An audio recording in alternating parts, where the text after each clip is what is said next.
Welcome to Smart Reads in Minutes. Today we're diving into The Myth of Normal by Gabor Maté with a detailed chapter-by-chapter summary. Let's get started. Introduction. Why normal is a myth and why that matters. In a society obsessed with health and wellness, paradoxically, we find ourselves increasingly unwell.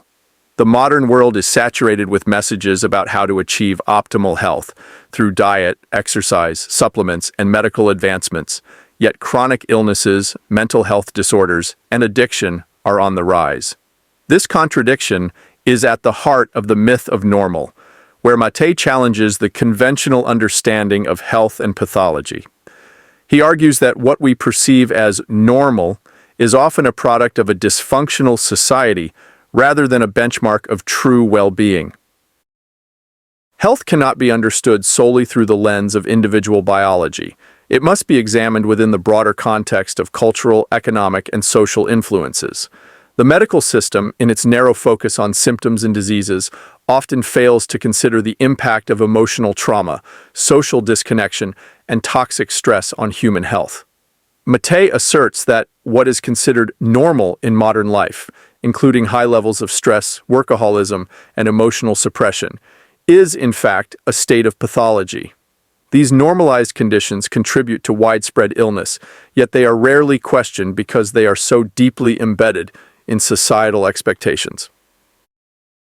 The book sets out to dismantle these illusions, presenting evidence that many chronic diseases are not random, but rooted in deeper emotional wounds and cultural dysfunctions.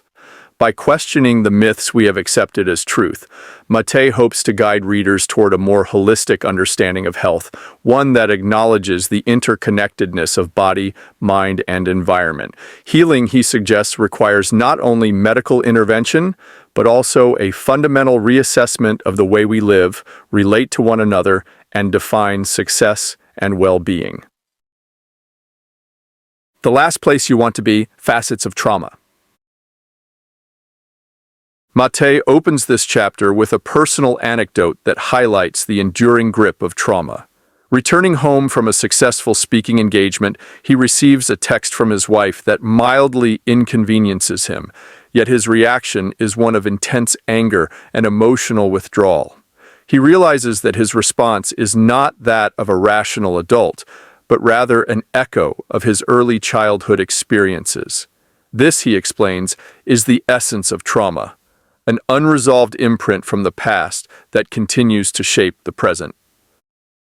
Contrary to the popular understanding of trauma as a singular catastrophic event, Maté expands the definition to include any experience that overwhelms a person's capacity to cope and leaves lasting emotional wounds. Many people go through life unaware of the trauma they carry, as it is often buried beneath layers of denial or normalized within the culture. Trauma is not just an individual experience, but a collective phenomenon, passed down through generations and reinforced by societal structures. Maté argues that trauma affects both the mind and body, leading to chronic stress responses that manifest as anxiety, depression, addiction, and physical illness. The body holds on to traumatic experiences, often in ways that medicine fails to recognize. The nervous system becomes dysregulated, perpetuating cycles of reactivity that influence how individuals relate to themselves and others. Healing, therefore, is not just about processing past events, but about restoring the body's ability to feel safe and present. The chapter also touches on the broader societal implications of trauma. Marginalized communities, such as indigenous peoples and historically oppressed groups, experience trauma on both personal and collective levels. The legacy of colonization, racism, and systemic violence continues to shape health disparities, proving that trauma is not just an individual affliction, but a structural issue. Recognizing and addressing trauma is essential not only for personal healing, but also for fostering a healthier, more compassionate society. Living in an immaterial world, emotions, health, and the body-mind unity. Maté challenges the conventional medical model that separates the mind and body, arguing that this division is an artificial construct that ignores the profound impact emotions have on physical health. Western medicine tends to focus on treating symptoms rather than addressing the root causes of illness, which often lie in unresolved emotional experiences. The mind and body are not separate entities but an integrated system, constantly influencing one another in ways that modern science is only beginning to understand. One of the key insights of this chapter is that emotional repression can lead to physical disease. Maté provides compelling examples of individuals whose lifelong patterns of self-suppression, whether to maintain social harmony, meet familial expectations, or avoid conflict, have resulted in chronic illness. The immune system, the nervous system, and even the genetic expression of cells are all influenced by emotional states. Persistent stress, for instance, can weaken immunity, promote inflammation, and increase susceptibility to conditions such as cancer, heart disease, and autoimmune disorders. This perspective aligns with emerging research in psychoneuroimmunology, which explores how psychological factors influence immune function. Studies have shown that unresolved trauma and chronic stress can lead to a prolonged inflammatory response, contributing to various diseases. The book underscores the importance of addressing emotional health not as a secondary concern, but as a crucial component of overall well-being. Maté also critiques the reductionist approach of modern medicine, which often dismisses the role of emotions in health. He argues for a more holistic model, one that integrates the wisdom of ancient healing traditions with contemporary scientific insights. Rather than viewing emotions as immaterial or irrelevant, we must recognize them as fundamental to the body's self-regulation and healing processes. True healing, according to Maté, requires a reintegration of the emotional and the physical, allowing individuals to reconnect with their authentic selves. You Rattle My Brain, our highly interpersonal biology. In this chapter, Maté explores how human biology is deeply interconnected with social relationships, a concept he refers to as interpersonal biology. The conventional view of the human body as an isolated system fails to account for the profound ways in which our physiology is shaped by interactions with others.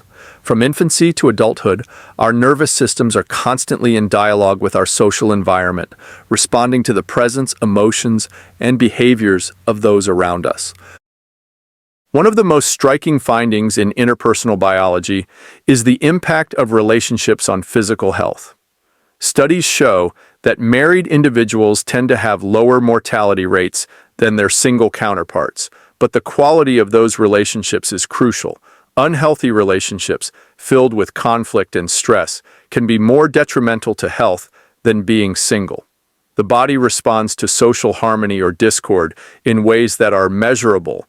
Stress hormones fluctuate, immune function shifts, and even heart health is influenced by the dynamics of interpersonal connections. Children in particular are highly sensitive to the emotional states of their caregivers. Research has demonstrated that a parent's stress can directly influence a child's physiology, affecting everything from hormonal balance to immune function. This insight helps explain why early childhood experiences have such a lasting impact on health and well-being. Adverse childhood experiences, ACEs, are strongly correlated with an increased risk of chronic illness, addiction, and mental health disorders later in life. Maté also touches on the broader social dimensions of interpersonal biology. Discrimination, systemic oppression, and socioeconomic status all play a role in shaping health outcomes. Studies have shown that individuals who experience racial discrimination are at higher risk for stress-related illnesses, such as hypertension and asthma. These findings reinforce the idea that health is not just a personal matter, but a deeply social one. The chapter concludes with a reflection on ancient wisdom traditions that have long recognized the interconnectedness of all life. Indigenous teachings, Buddhist philosophy, and even modern quantum physics all point to the reality that no individual exists in isolation. Our health, our emotions, and our very sense of self are profoundly shaped by the relationships we cultivate and the society we live in. Recognizing this interconnected nature opens the door to a more compassionate and holistic approach to healing, one that acknowledges the power of human connection in fostering well-being. Everything I'm surrounded by. Dispatches from the New Science. In this chapter, Maté delves into groundbreaking research that challenges conventional medical wisdom by demonstrating the deep interconnections between our social environments and biological health. He begins with the work of Dr. Elizabeth Blackburn, who, in 2009, won the Nobel Prize in Physiology or Medicine for her research on telomeres, structures at the end of chromosomes that play a key role in cellular aging and health. Much like plastic aglets on shoelaces, telomeres prevent chromosomal damage, but they shorten over time due to stress, environmental factors, and lifestyle choices. The shocking revelation from Blackburn's research is that social determinants such as poverty, discrimination, and chronic stress have measurable effects on telomere length, accelerating biological aging beyond what mere chronological age would suggest. Maté further explores the emerging field of epigenetics, which investigates how life experiences influence gene expression without altering DNA itself. Dr. Candace Lewis, a neuroscientist specializing in epigenetics, asserts that human beings are profoundly malleable, with environmental cues shaping genetic activity throughout life. Stress, trauma, and even socioeconomic status leave biological imprints, meaning that health cannot be reduced to genetic destiny. The findings imply that healing is not just a matter of medical intervention, but also of addressing the conditions in which people live, work, and interact. The chapter highlights research demonstrating that chronic psychological stress impacts immune function, accelerating aging and increasing susceptibility to illness. Studies of caregivers, for instance, show that mothers of chronically ill children exhibit significantly shorter telomeres, underscoring how persistent stress infiltrates biology at the cellular level. These insights shift the discussion away from purely individual responsibility for health and toward a broader understanding of how social policies, economic conditions, and collective well-being shape human biology. Mutiny on the Body, the Mystery of the Rebellious Immune System. Maté explores the perplexing rise of autoimmune diseases, which occur when the body's immune system mistakenly attacks its own tissues. He introduces the case of Mi Oak, a woman diagnosed with scleroderma, a painful and debilitating autoimmune disorder. Initially misdiagnosed with rheumatoid arthritis, she endured years of ineffective treatments and worsening symptoms. Her journey underscores how conventional medicine often focuses on symptom suppression rather than root causes, leaving many autoimmune patients feeling helpless. The broader mystery of autoimmunity, Maté argues, lies in understanding why the immune system, designed to protect the body, turns against itself.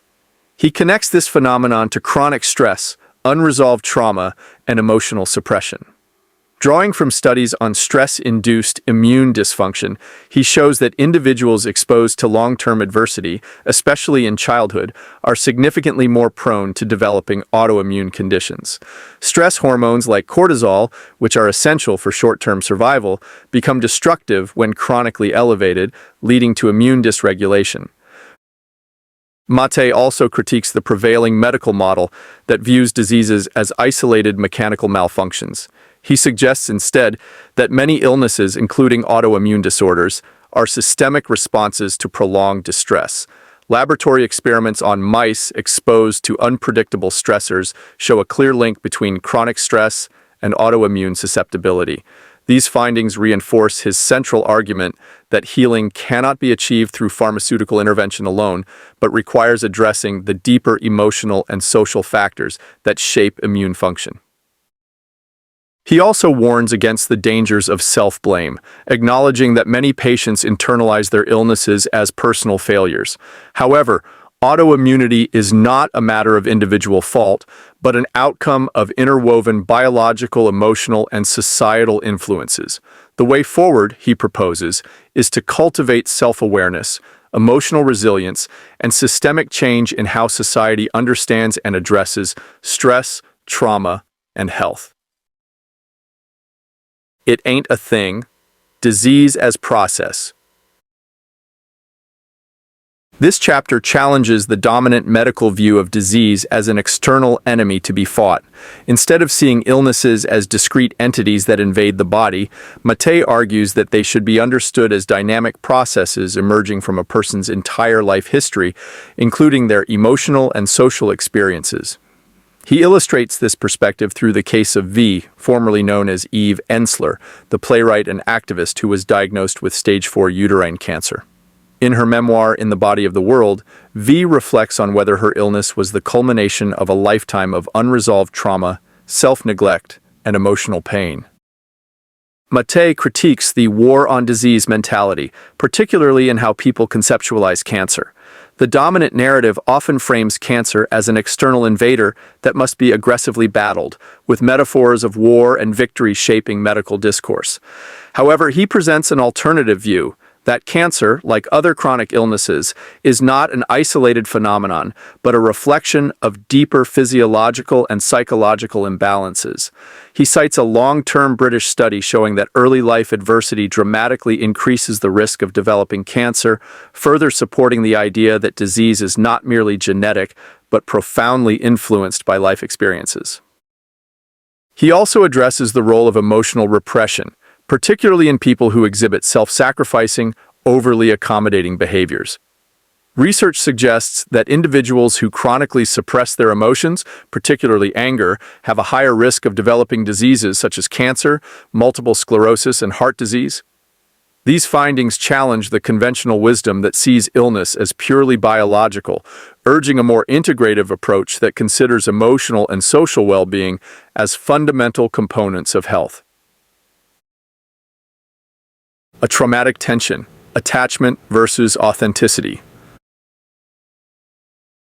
In this chapter, Maté introduces what he considers one of the most fundamental and widespread sources of trauma, the tension between attachment and authenticity. He defines attachment as the deep-seated human need for connection with caregivers and others, an instinct crucial for survival.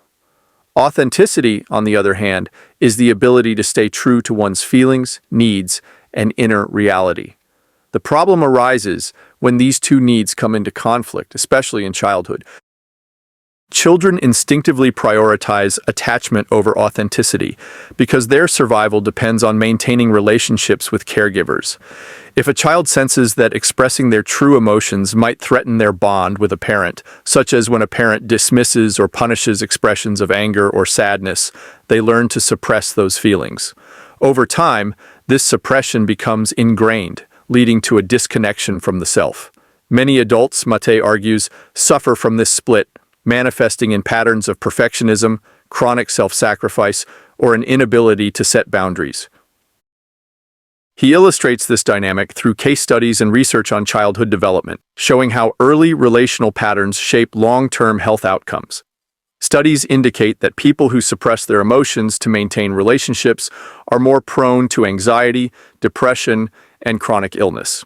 He emphasizes that this is not a conscious choice, but a survival strategy learned in infancy and reinforced by societal norms that value compliance over emotional honesty. The chapter also explores how cultural expectations reinforce this split between attachment and authenticity. From an early age, children receive messages about which emotions are acceptable and which are not, often leading them to mold themselves to fit social expectations. Women, for example, are frequently socialized to prioritize others' needs over their own, a dynamic that contributes to high rates of autoimmune disease, chronic fatigue, and burnout in adult women. Maté ultimately argues that healing requires reclaiming authenticity while maintaining meaningful attachments. This process is not easy, as it often involves confronting deep-seated fears and breaking long-held behavioral patterns. However, he asserts that the path to true well-being lies in integrating these two core needs rather than sacrificing one for the other. He encourages readers to reflect on their own lives, identifying where they have abandoned authenticity for attachment and exploring ways to restore balance. Who are we really? Human nature, human needs. Maté begins this chapter by questioning the fundamental nature of human beings. Are we inherently aggressive, selfish, and individualistic, or is human nature far more complex and adaptable? He argues that the way we define human nature has profound implications on how we structure society, raise children, and understand health. Many dominant Western narratives paint human beings as competitive, driven by self-interest, and fundamentally disconnected from each other. However, anthropological and historical evidence suggests that this view is more a reflection of cultural conditioning than an inherent truth. He discusses how different cultures have varying perspectives on human nature. Indigenous traditions, for example, often emphasize interconnectedness, community, and harmony with nature. The Cree word wetiko describes a mindset of greed and domination, suggesting that unchecked selfishness is not a natural human trait, but rather a social disease. Similarly, the Quechua people of the Andes have a term, pishtaco, for the spirit of exploitation that accompanied European colonization. These perspectives challenge the Western assumption that competition and individualism are innate human traits. Maté references the work of Stanford biologist Robert Sapolsky, who argues that human behavior is not fixed, but highly malleable. The nature of our nature is not to be particularly constrained by our nature, Sapolsky states, implying that the conditions under which people develop determine how they behave. Humans are uniquely adaptable creatures, capable of extreme acts of kindness and cooperation, as well as violence and selfishness. The critical question is not who we are, but rather what conditions evoke different aspects of our nature. The chapter closes by tying this discussion back to health and well-being. If human nature is shaped by the environment, then the prevalence of chronic stress, trauma, and illness in modern society is not inevitable but a reflection of unhealthy social conditions. When our fundamental needs, such as connection, emotional safety, and a sense of purpose, are not met, we develop symptoms of disease, addiction, and psychological distress. Therefore, the solution is not merely personal but systemic. We must reshape society to align with human needs rather than force individuals to adapt to toxic conditions. A sturdy or fragile foundation, children's irreducible needs. Maté emphasizes that childhood development is the foundation of lifelong health. He introduces the concept of irreducible needs, core requirements that all children must have met in order to grow into emotionally and physically healthy adults. When these needs are unmet, it leads to developmental disruptions that manifest as behavioral issues, emotional struggles, and even chronic illness later in life. One of the most fundamental needs is secure attachment. Children must experience consistent emotional connection with their caregivers in order to feel safe and supported. This is not just a psychological requirement, but a biological one.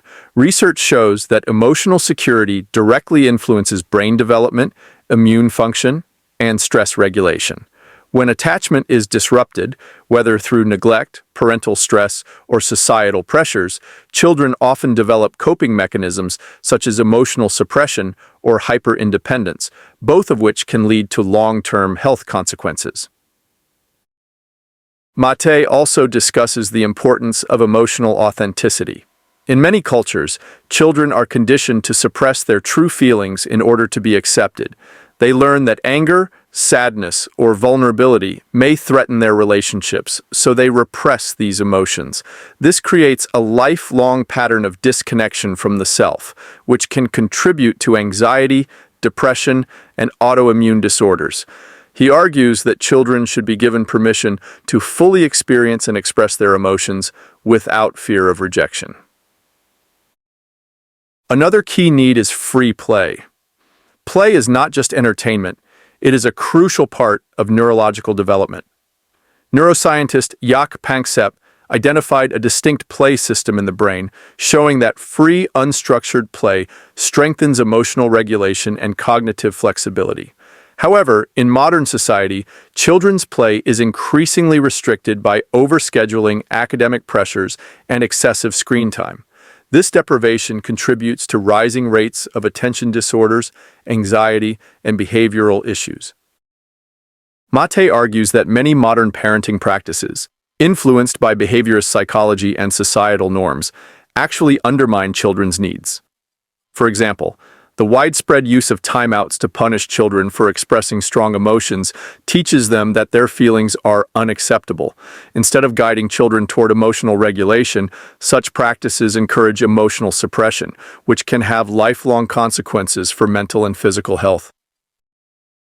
The chapter concludes with a call to reevaluate how society approaches childhood. Rather than prioritizing discipline, productivity, and obedience, we should focus on creating environments where children feel safe, connected, and free to develop naturally. Meeting children's irreducible needs is not just an individual responsibility for parents, it is a collective responsibility for society as a whole. Trouble at the threshold before we come into the world. Maté shifts his focus to the prenatal period, arguing that the conditions in which a fetus develops have profound effects on lifelong health. He shares a deeply personal story about his wife, Ray, during her pregnancy with their third child. She wrote letters to their unborn baby, expressing her love, but also her stress, sadness, and fear. At the time, Maté himself was emotionally absent, preoccupied with his work and his own unresolved trauma. Looking back, he realizes how his wife's distress likely affected their child's development, even before birth. Scientific research now confirms what many ancient cultures intuitively understood. The emotional and physiological state of a pregnant woman directly impacts the fetus. Chronic stress during pregnancy increases the risk of behavioral and health problems in children, including anxiety, hyperactivity, and even metabolic disorders. Studies show that maternal stress alters the fetal brain's stress response system, making the child more susceptible to trauma and chronic illness later in life. Maté highlights the wisdom of indigenous traditions, where communities traditionally protected pregnant women from distress. For instance, in some First Nations cultures, individuals who were upset were not allowed to approach a pregnant woman, recognizing that negative emotions could influence the unborn child. Similarly, some African traditions include prenatal rituals, such as singing songs to the fetus, to create a sense of security before birth. The modern world, however, largely ignores these insights.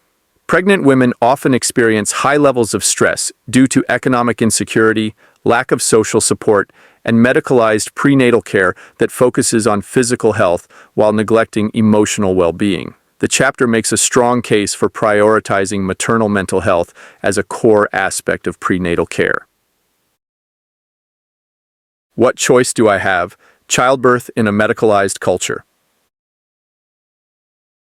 Maté critiques the highly medicalized nature of modern childbirth, arguing that many standard obstetric practices are based on fear, control, and outdated medical models rather than on what is actually best for mothers and babies. He recalls his own experience as a young physician performing routine episiotomies, surgical cuts to the perineum that were once considered necessary for smooth delivery.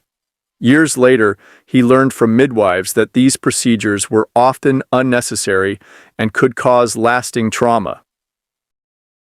The overuse of medical interventions, including cesarean sections, has become a major issue in Western medicine. While C-sections can be life-saving in some cases, the global rates have skyrocketed far beyond what is medically necessary. In many countries, nearly half of all births occur via C-section, despite research showing that the optimal rate for best health outcomes is around 10 to 15%.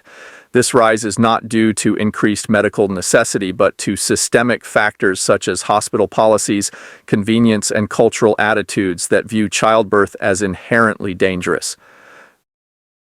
Maté also discusses the psychological effects of medicalized birth. When women are not given autonomy over their birthing process, it can lead to feelings of disempowerment and even trauma. The medical system often treats laboring women as passive patients rather than active participants in a natural process. He calls for a rehumanization of childbirth, one that prioritizes informed choice, emotional support, and trust in the body's natural ability to give birth. Horticulture on the Moon, Parenting Undermined. Maté opens this chapter by highlighting the overwhelming volume of parenting advice available in modern society, from books and blogs to online courses and TED Talks. Despite this abundance of resources, many parents feel lost, anxious, and disconnected from their natural instincts. He argues that human beings are inherently equipped with the knowledge needed to raise children, but modern culture has systematically alienated them from this instinctive wisdom. One of the primary ways parenting is undermined, Maté suggests, is through the prioritization of parental convenience over children's developmental needs. He critiques popular parenting guides like Emily Oster's Crib Sheet, which downplay the importance of practices like breastfeeding and co-sleeping. While such books claim to empower parents by encouraging personal choice, they fail to acknowledge that preferences are shaped by cultural conditioning.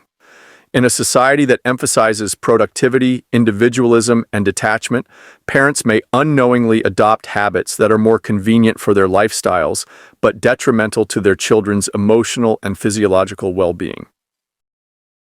Another major factor weakening the parent-child bond is the increasing intrusion of corporate interests into childhood. Marketers specifically target children, exploiting their emotional vulnerabilities to foster a lifelong attachment to brands and consumer culture. The average child in the United States is exposed to tens of thousands of advertisements per year, many of which convey the message that happiness is derived from material possessions rather than human connection. This corporate takeover of childhood, Maté argues, has a corrosive effect on emotional development, reinforcing superficial values and undermining the deep relationships that children need to thrive. Ultimately, the chapter critiques the broader societal structure that isolates parents and places them under enormous pressure. In many cultures, child rearing was historically a communal effort, with extended families and communities offering support. Modern Western society, however, often leaves parents to navigate the challenges of raising children alone, exacerbating stress and diminishing their ability to provide the necessary emotional attunement. Maté calls for a shift away from expert-driven, market-oriented approaches to parenting and a return to trusting our biological and social instincts. Forcing the brain in the wrong direction, the sabotage of childhood. Maté examines how contemporary society disrupts children's natural development, effectively forcing the brain in the wrong direction. He begins by citing research on early childhood development, demonstrating that a child's environment profoundly shapes their brain structure and future emotional well-being. He draws attention to how modern schooling, digital media, and corporate influence all contribute to a culture that prioritizes external validation and conformity over authentic growth. A major concern is the increasing intrusion of digital technology into children's lives. Maté describes how screen time has displaced face-to-face interactions, free play, and meaningful engagement with the world. Studies show that British children now spend more hours in front of screens than they do reading, leading to significant cognitive and emotional consequences. With the rise of social media platforms like Instagram, which are deliberately designed to exploit psychological vulnerabilities, children are being conditioned to seek constant external approval rather than cultivating self-awareness and intrinsic motivation. The chapter also critiques the hyper-competitive nature of modern education. Schools emphasize standardized testing, rigid curricula, and performance-based rewards, often at the expense of curiosity and creativity. Educational consultant Alfie Kohn argues that competition and extrinsic rewards, such as grades and praise, undermine children's natural love of learning, making them more concerned with appearing successful than with genuine intellectual engagement. Maté warns that this emphasis on achievement leads to increased anxiety, perfectionism, and emotional suppression, all of which contribute to long-term mental health issues. Corporate interests further exacerbate these issues by targeting children with products designed to manipulate their psychological needs. Toy companies, fast food brands, and video game developers craft marketing campaigns that exploit fundamental emotions like love, fear, and the desire for mastery, As a result, children become more oriented toward consumer culture and less attuned to their own inner worlds. This systemic sabotage of childhood, Maté argues, is not accidental. It is the result of deliberate social and economic forces that prioritize profit over well-being. Maté concludes by calling for a radical reevaluation of how society approaches childhood. He advocates for policies that prioritize children's developmental needs, including more unstructured play, reduced screen exposure, and education systems that emphasize creativity and emotional intelligence over rote learning. Only by addressing these systemic issues, he suggests, can we begin to restore the natural trajectory of childhood development. A template for distress: how culture builds our character. Maté explores how cultural conditioning shapes individual character, often in ways that prioritize societal efficiency over human well-being. Drawing on Erich Fromm's concept of the social character, he explains how societies unconsciously mold people to fit predetermined roles. Much like an ant colony assigns roles based on the needs of the group, modern culture conditions individuals to accept stress, emotional suppression, and external validation as normal. He critiques the myth of individualism, arguing that people are far less autonomous than they believe. From childhood, individuals are shaped by social expectations that dictate how they should behave, think, and feel. These cultural scripts, which often masquerade as personal choices, discourage deep self-inquiry and reinforce compliance. For example, many people equate success with external achievements rather than inner fulfillment, leading them to chase careers, status, and wealth at the expense of their emotional health. Maté also highlights how modern culture normalizes collective suffering.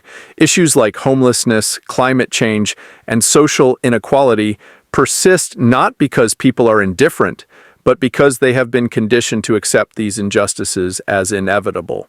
He argues that the widespread acceptance of stress, burnout, and disconnection is a symptom of a deeper societal pathology, one that prioritizes economic productivity over human flourishing.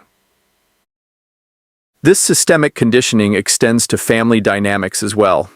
Parents, acting as agents of the culture, unconsciously pass on these values to their children, reinforcing patterns of emotional suppression and self-neglect.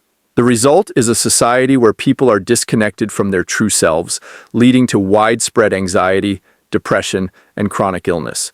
Maté calls for a re-examination of cultural values, advocating for a shift away from materialism and toward a more compassionate, self-aware way of living. Just Not to Be You, debunking the myths about addiction. Maté dismantles common misconceptions about addiction, arguing that it is not simply the result of poor choices or genetic predisposition. He introduces the case of Bruce, a vascular surgeon who was arrested for writing fraudulent prescriptions to feed his opioid addiction. Despite his intelligence and success, Bruce was unable to control his compulsive drug use, demonstrating that addiction is not a matter of willpower, but a deeper psychological issue. One of the most harmful myths, Maté explains, is the belief that addiction is caused by inherently addictive substances. While certain drugs have powerful psychoactive effects, most people who use them do not become addicted.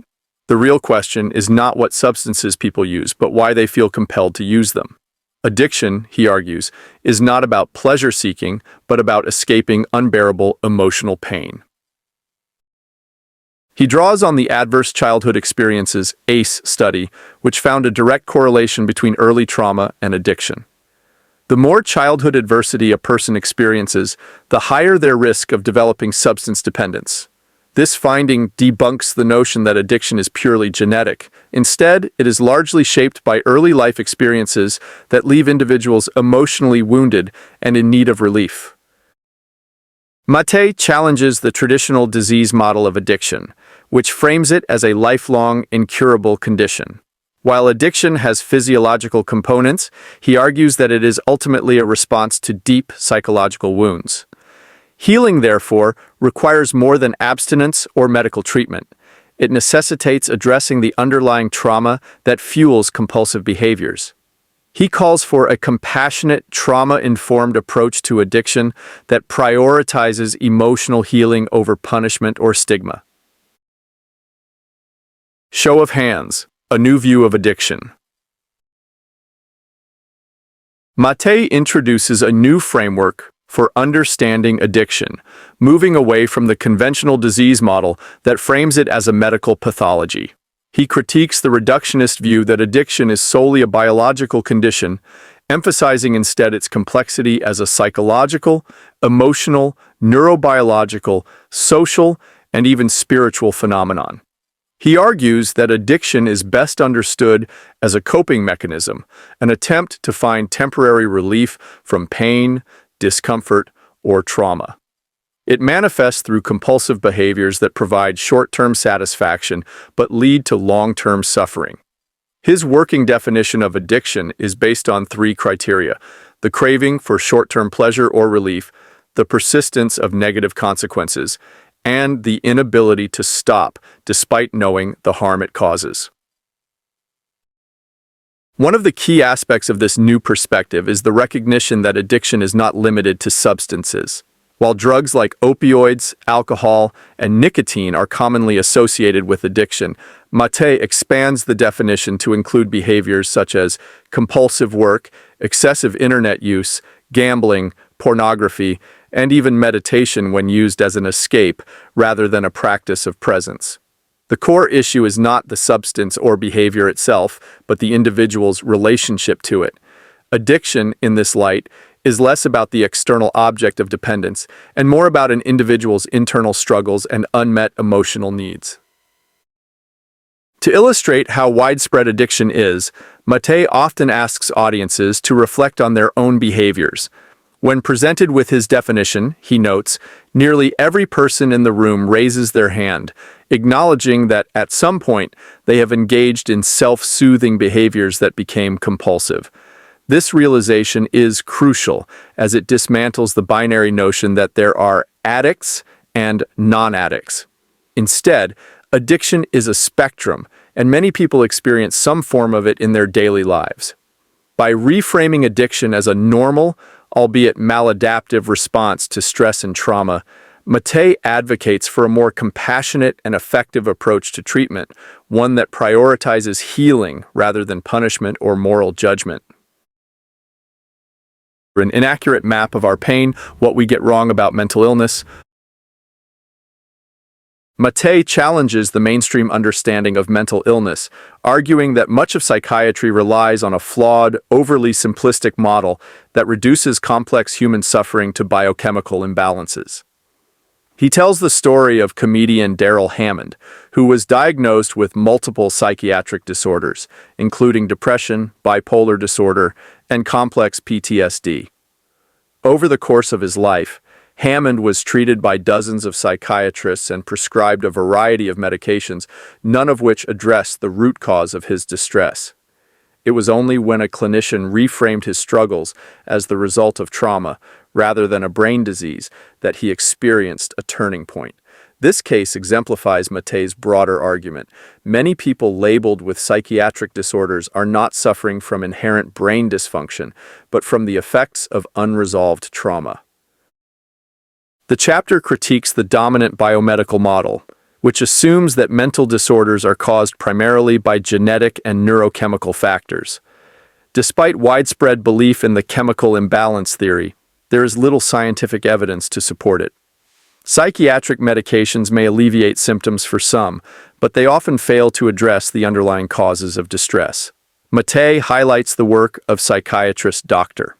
Nabil Khatbi, who argues that mental illness is not an inexplicable malfunction, but rather a form of psychological injury.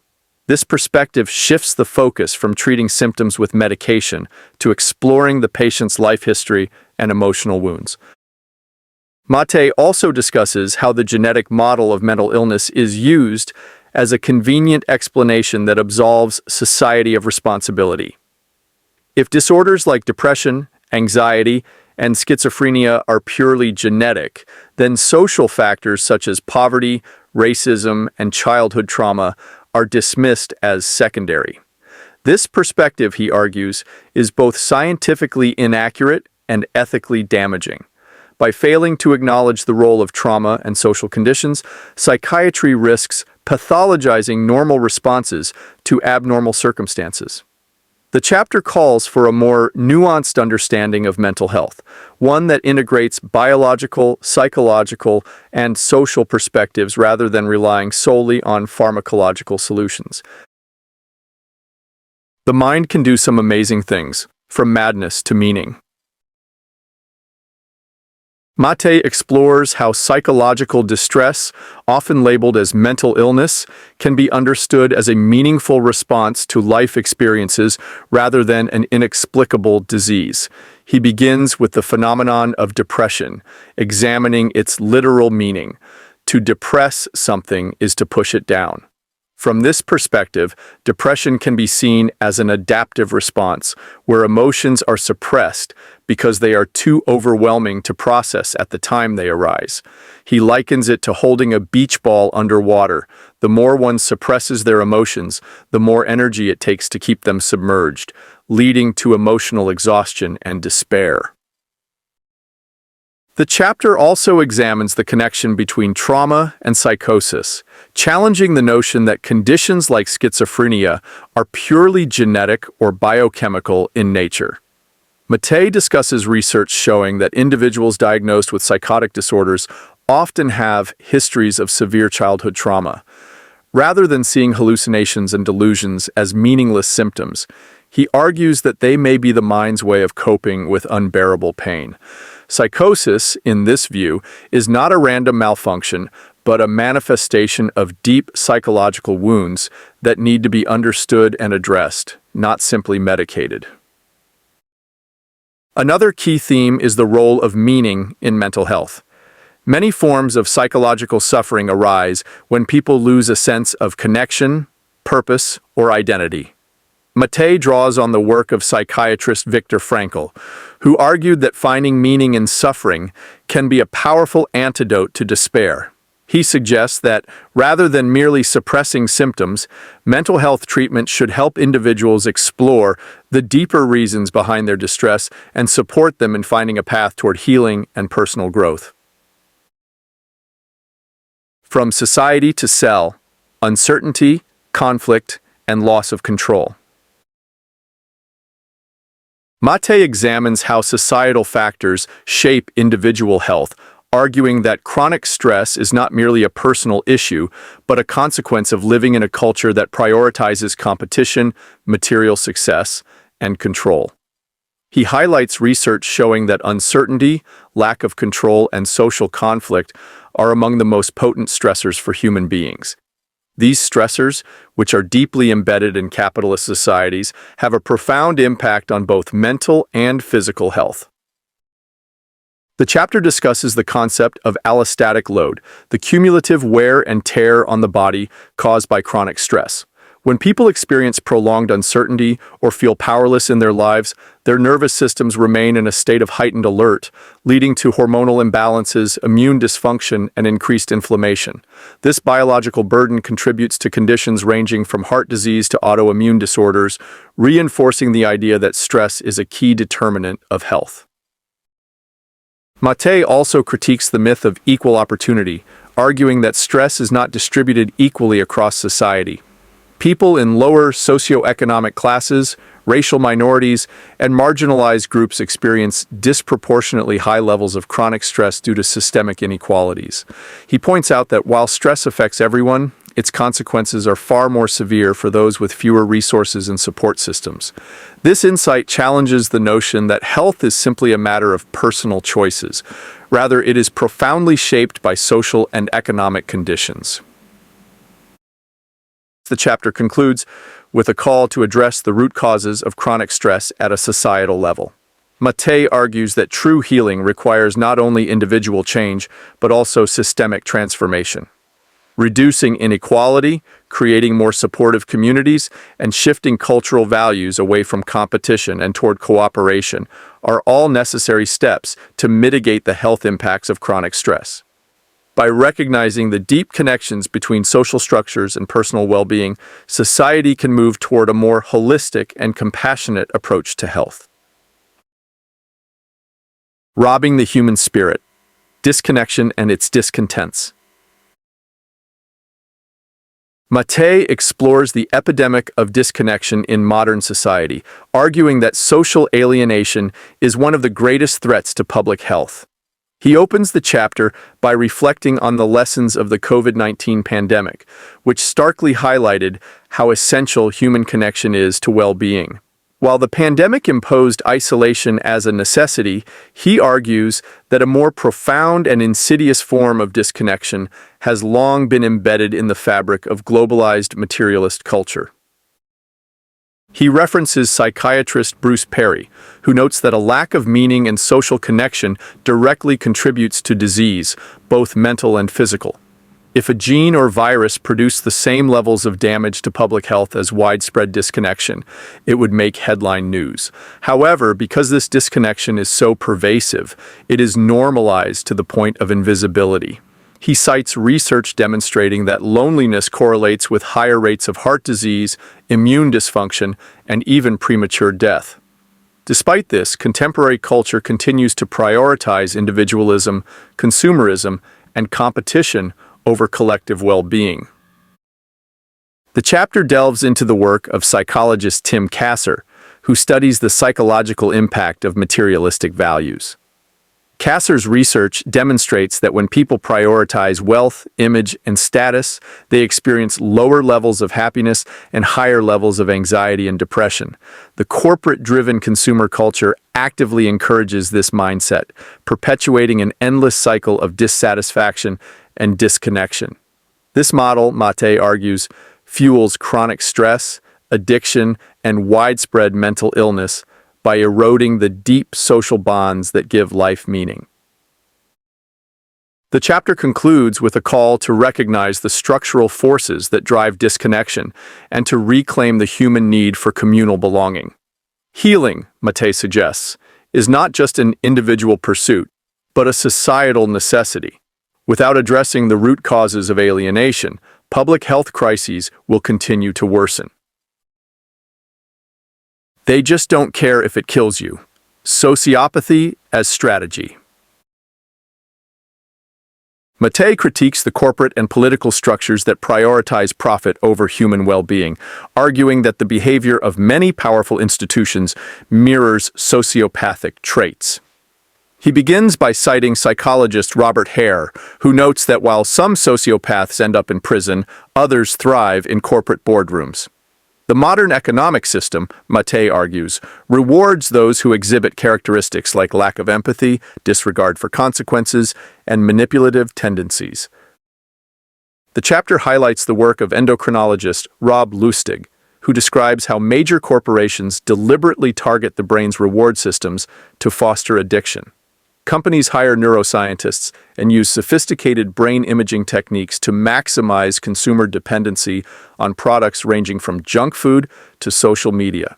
This intentional engineering of addiction, Maté argues, is a form of mass exploitation that mirrors the logic of the drug trade, only with legal backing. Maté also draws on legal scholar Joel Bacon's analysis of corporate behavior, which concludes that many corporations meet the diagnostic criteria for sociopathy. Bacon points out that under U.S. law, corporations are considered persons, yet they operate with a single-minded focus on maximizing profit, regardless of human or environmental costs.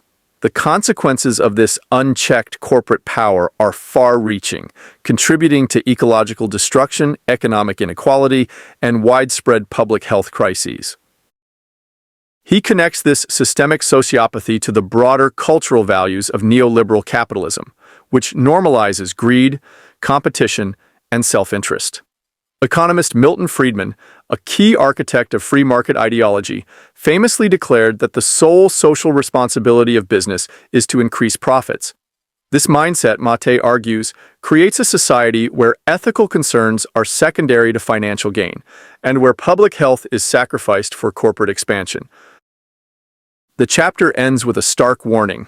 As long as sociopathic behavior is rewarded at the highest levels of society, the most vulnerable populations will continue to suffer. Maté urges readers to recognize the systemic nature of these problems and advocate for policies that prioritize human well-being over corporate greed.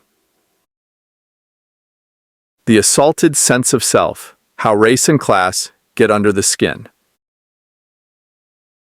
Maté examines how racism and economic inequality shape health outcomes, arguing that social oppression is literally embedded in the body. He begins with a personal anecdote from his childhood in post-war Hungary, where he was made to feel ashamed of his Jewish identity. This early experience of othering led him to internalize feelings of self-doubt and inferiority, an emotional burden he later recognized as a common consequence of systemic discrimination. The chapter references Malcolm X's reflections on internalized racism, particularly his realization that he had been conditioned to reject his own natural hair and features in pursuit of white beauty standards. This assaulted sense of self, Maté argues, is one of the most intimate and destructive effects of racism. Psychologist Kenneth Hardy describes how racism forces individuals to define themselves in opposition to dominant cultural norms, leading to chronic stress, anxiety, and even physiological damage. Maté introduces the concept of biological embedding, developed by Canadian physician Clyde Hertzman, which describes how social stressors become physically ingrained in the body. Studies show that racism and poverty accelerate aging, weaken immune function, and increase vulnerability to chronic illness. Indigenous and Black populations in North America suffer disproportionately high rates of diabetes, cardiovascular disease, and autoimmune disorders, not due to genetic predisposition, but because of the physiological toll of systemic oppression. The chapter also highlights the phenomenon of weathering, a term coined by public health researcher Arlene Geronimus to describe the cumulative impact of racial stress on Black Americans. Research shows that Black individuals often exhibit signs of premature aging, including shorter telomeres and higher levels of inflammation, due to the chronic stress of navigating a racist society. This biological impact extends across generations, perpetuating cycles of poor health and reduced life expectancy. Maté concludes that addressing racial and economic health disparities requires more than medical interventions. It demands systemic change. He calls for policies that dismantle structural inequality and create environments where all individuals can thrive without bearing the physiological burden of discrimination. Society's shock absorbers: why women have it worse. Maté explores why women disproportionately suffer from chronic illness and mental health conditions, arguing that gendered social roles place an excessive emotional and physical burden on them.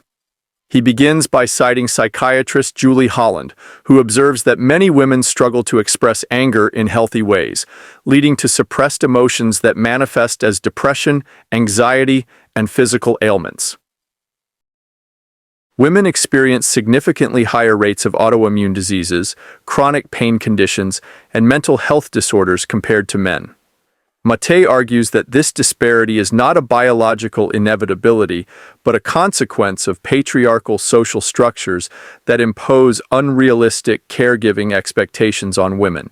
He discusses the concept of emotional labor, the unpaid and often unacknowledged work women perform to maintain relationships, manage household dynamics, and provide emotional support to others. The chapter also addresses how the COVID-19 pandemic exacerbated these inequalities. Surveys showed that women bore the brunt of pandemic-related stress, often leaving the workforce or taking on additional caregiving responsibilities at great personal cost. Many internalized this stress rather than demanding systemic changes, resorting to antidepressants or self-sacrificing behaviors to maintain family stability. Maté draws a connection between gendered expectations and the high prevalence of connective tissue disorders, such as lupus, rheumatoid arthritis, and fibromyalgia among women. He suggests that these illnesses are symbolic of the societal role women are forced to play, holding everything together at the cost of their own well-being. Chronic stress, emotional suppression, and lack of support systems contribute to the development and worsening of these conditions.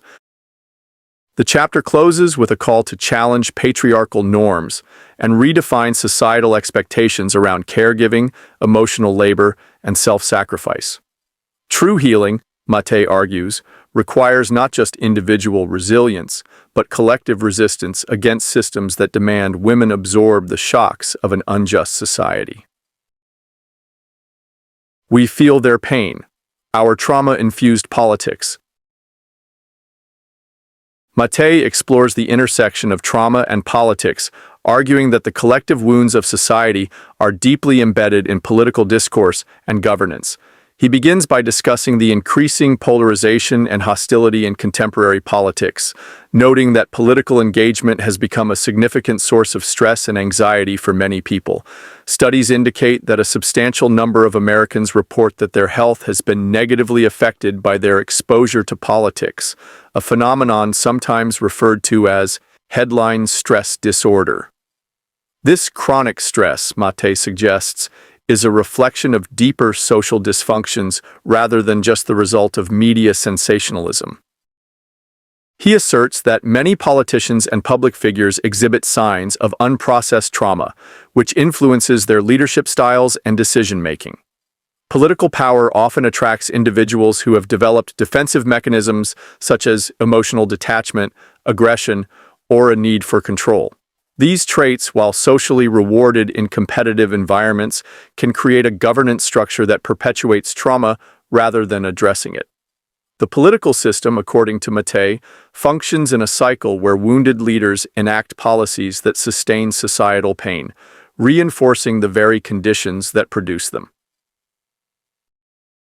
Maté also critiques the way political movements often tap into collective trauma, whether through fear-mongering, scapegoating, or calls for authoritarian control.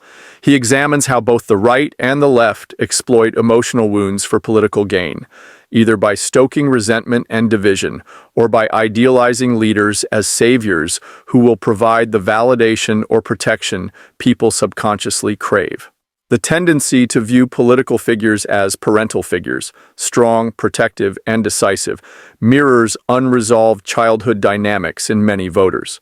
This dynamic, he argues, makes people more susceptible to manipulation and less capable of rational, compassionate decision-making. Ultimately, Maté argues that healing politics requires healing people. As long as trauma remains unaddressed at a societal level, political discourse will continue to be reactive, defensive, and antagonistic. He suggests that developing emotional awareness, fostering community engagement, and prioritizing mental health are necessary steps toward a healthier political landscape. Mind in the lead, the possibility of healing. Maté shifts from diagnosing societal dysfunction to discussing the pathways toward healing, both individually and collectively. He begins by defining healing not as an endpoint, but as an ongoing process, a movement toward wholeness rather than a final state of being cured. He makes a critical distinction between healing and self-improvement, arguing that true healing is about self-retrieval rather than striving to become someone different. Many people, he notes, approach healing as a form of self-enhancement, but this mindset often reinforces the very disconnection they seek to overcome. A core principle in this chapter is the idea that everything has mind in the lead, a concept rooted in Buddhist teachings. Maté explains that while early life experiences shape our perceptions and thought patterns, we are not permanently trapped by them. The human mind has the ability to reshape its own reality by examining and altering the narratives it constructs. Trauma often leads people to develop limiting beliefs, such as, "I am unworthy," or "I must always be in control," which unconsciously guide their behaviors. By becoming aware of these beliefs and challenging them, individuals can begin to reclaim agency over their lives. Maté emphasizes the interconnectedness of mind and body in healing. He highlights the role of practices such as mindfulness, self-compassion, and emotional processing in rewiring the brain's stress responses. He draws on research from neuroscience to show that the nervous system is not fixed, but adaptable, meaning that even deeply ingrained patterns of thought and behavior can change with conscious effort. Healing, in this sense, is less about eliminating pain and more about integrating experiences in a way that fosters growth and connection. He concludes by reaffirming that healing is both an individual and collective endeavor. While personal transformation is crucial, broader societal changes, such as reducing systemic inequalities, fostering community connections, and prioritizing well-being over productivity, are equally necessary for meaningful healing to occur. Maté suggests that by shifting cultural values toward compassion and authenticity, societies can create environments that nurture rather than suppress the healing process. 4 A's and 5 Compassions, some healing principles. Maté introduces key principles that facilitate healing, focusing on what he calls the 4 A's: authenticity, agency, acceptance, and awareness. These are not rigid steps, but guiding principles that help individuals reconnect with themselves and their needs.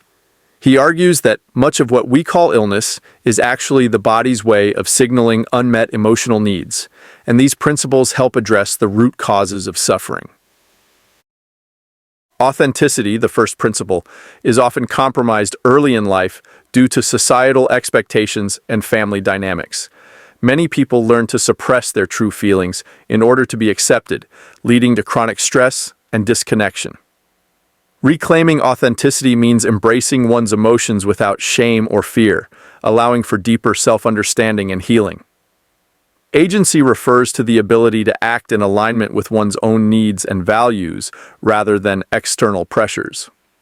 Trauma often strips individuals of their sense of control, making agency an essential component of reclaiming one's autonomy. Acceptance is about acknowledging reality without resistance. Maté emphasizes that acceptance does not mean passivity or resignation. Rather, it means recognizing what is true in order to work with it rather than against it. Many people struggle with unresolved grief or anger because they resist confronting painful truths. Acceptance allows for emotional processing, which is necessary for healing. Awareness, the final principle, involves cultivating mindfulness and self-reflection.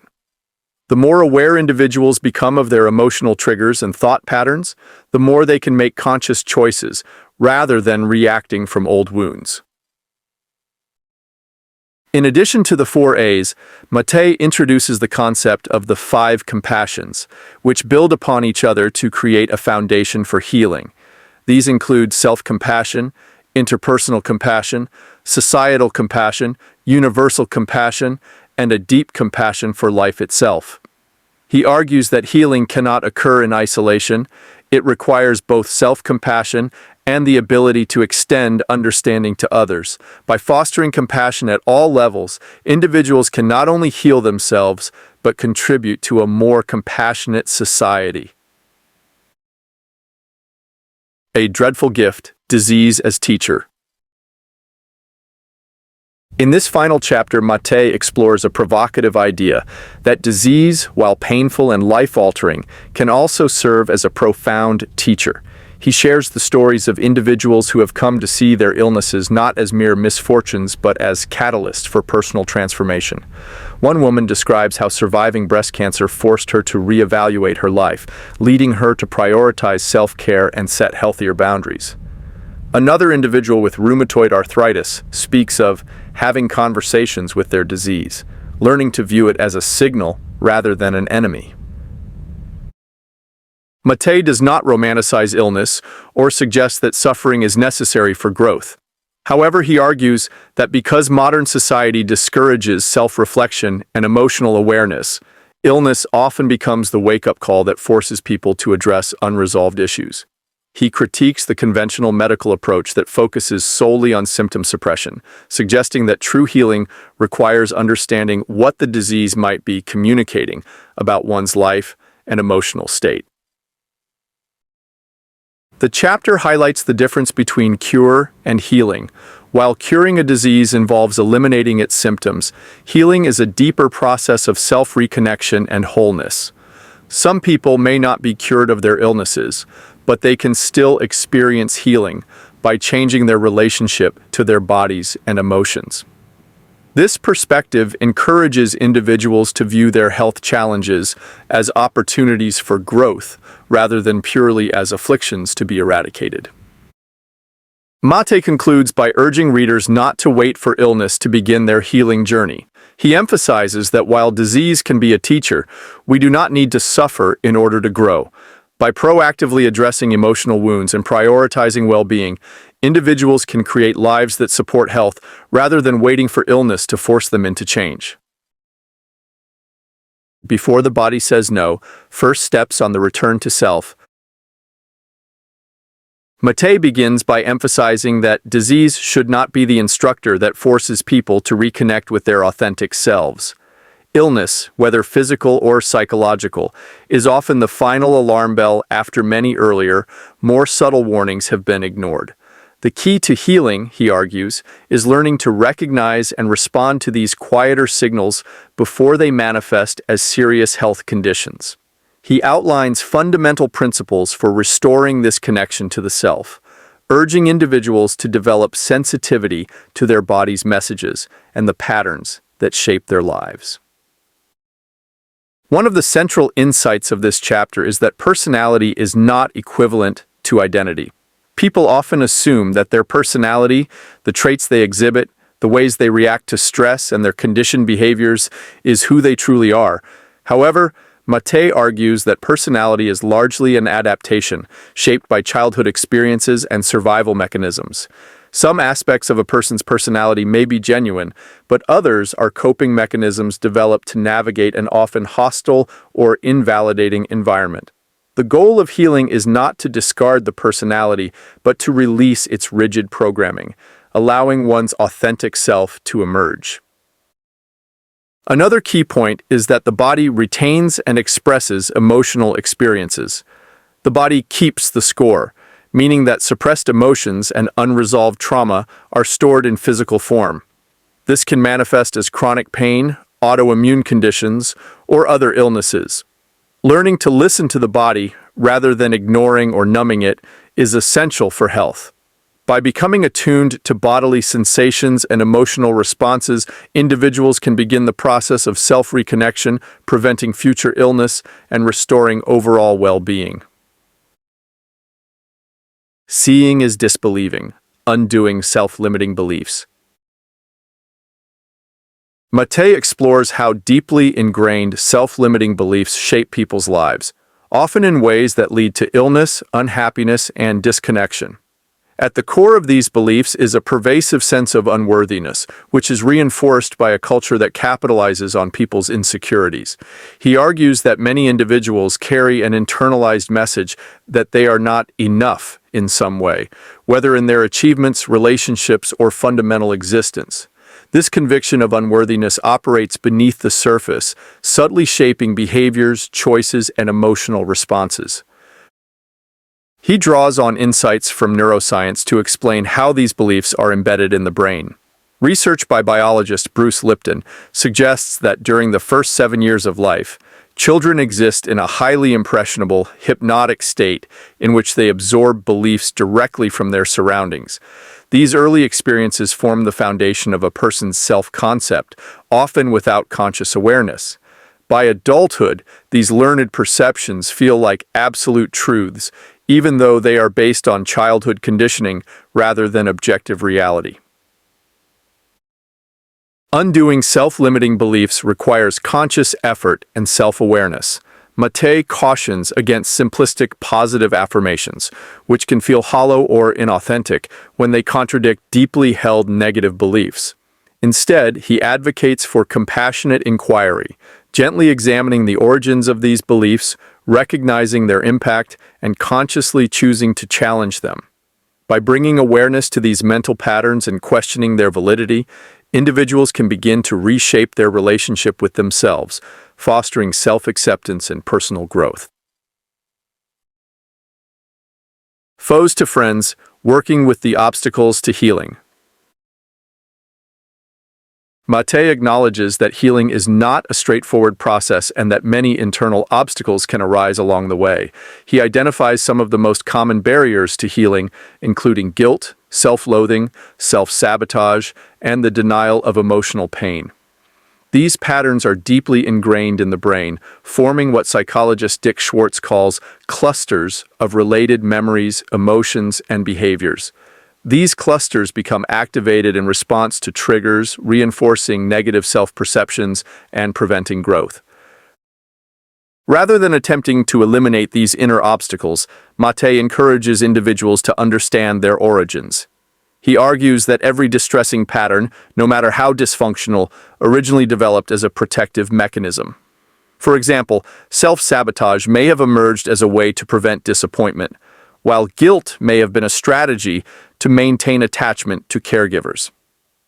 Recognizing these behaviors as misguided attempts at self-protection allows individuals to approach them with curiosity and compassion rather than resistance. He introduces the concept of loyal soldiers, a term used in depth psychology to describe the parts of the psyche that continue to operate as if a person is still in childhood, defending against past threats. These internal protectors often fail to recognize that the individual is no longer in danger, leading them to perpetuate outdated survival strategies.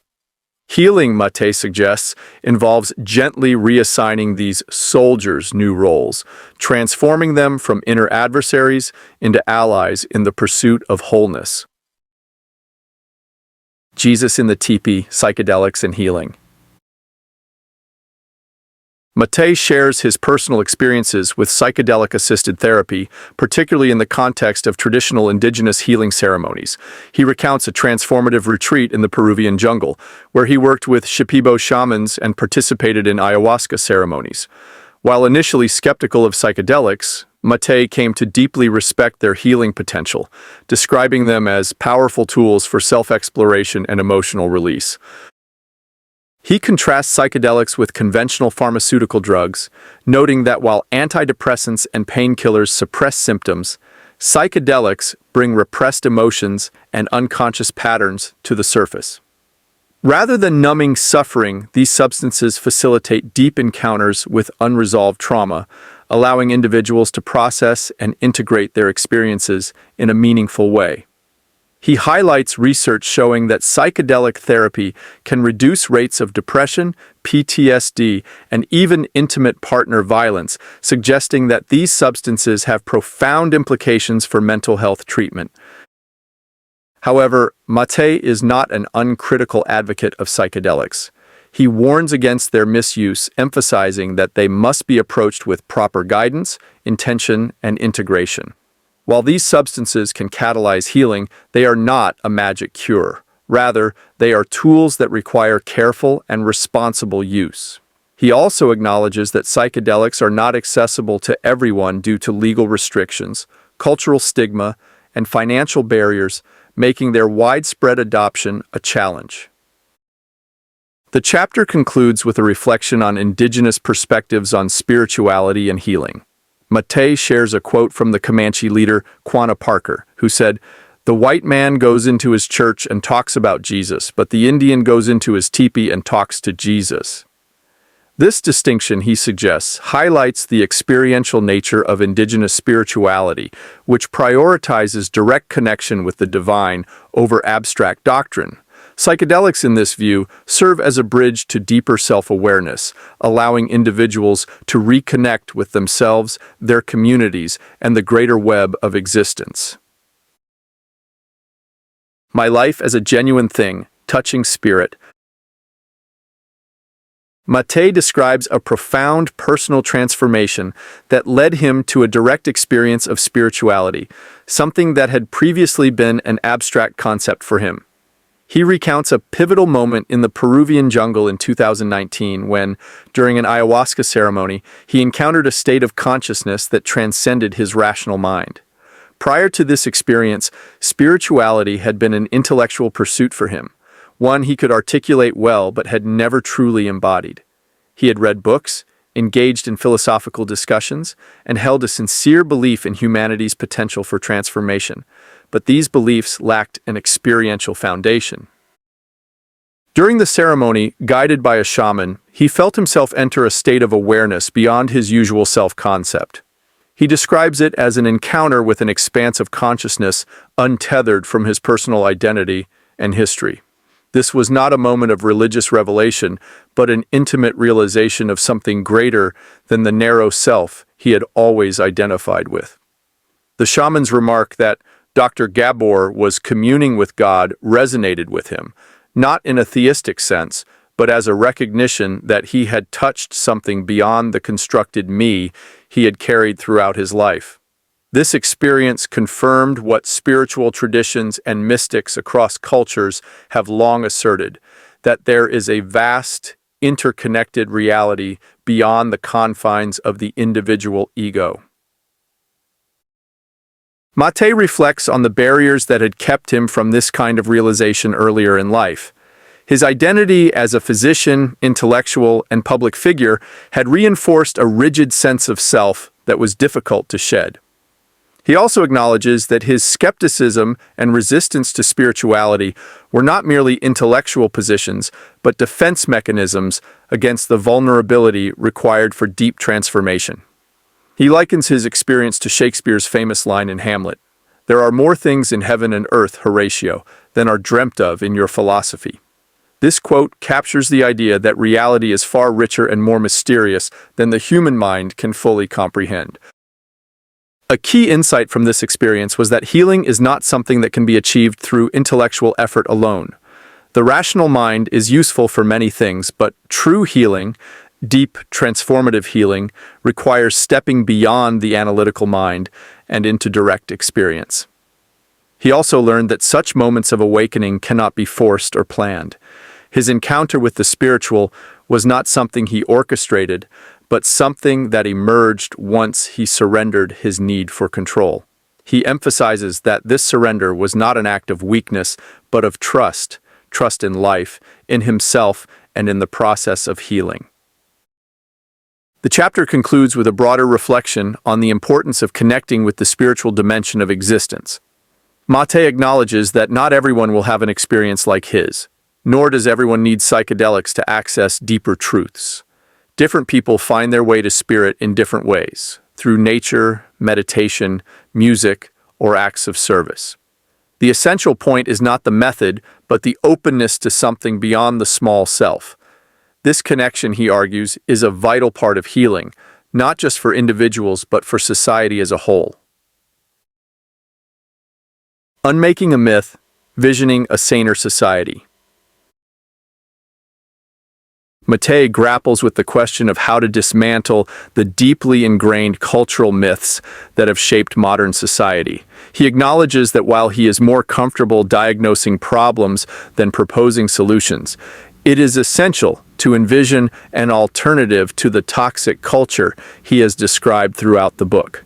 The myth of normal is not just an individual misconception, but a vast societal construct that reinforces unhealthy values, prioritizing productivity over well-being, competition over connection, and material success over inner fulfillment. He reflects on the difficulty of changing such an entrenched system, especially since many of its myths serve the interests of those in power. The economic and political structures that govern society are invested in maintaining the status quo, even when it is harmful. Corporate capitalism, for example, thrives on keeping people anxious, dissatisfied, and disconnected from themselves, as these conditions drive consumer behavior and compliance. While it is tempting to believe that the system will one day recognize its flaws and correct itself, Maté argues that meaningful change will only come from collective action and a shift in consciousness. A central theme of this chapter is the need for a trauma-literate society, one that understands the impact of early life experiences, systemic oppression, and chronic stress on health and well-being. He cites psychiatrist Bessel van der Kolk's assertion that we are on the verge of becoming a trauma-conscious culture, though Maté himself is less optimistic. While awareness of trauma has grown, mainstream institutions, including medicine, education, and government, have yet to fully integrate this knowledge.